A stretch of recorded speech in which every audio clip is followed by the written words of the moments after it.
Maayong buntag sa tanan sa praise kahit na ako diri sa Bible School karon. And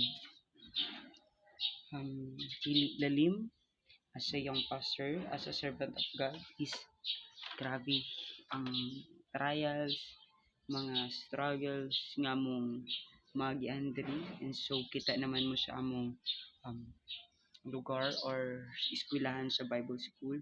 And na-bless pud ko sa life nga luyo sa akong pagkabata and tinawag jud ko sa Ginoo. And even sa mga kawalad-on, sa walay financials, and pero nagpadayon na magmalahot-tayon kay ang tawag sa Ginoo dili based sa kwarta, ang pagtawag sa Ginoo dili based sa mga financial, but how to serve God and kung paano ka paggamit diha sa Ginoo.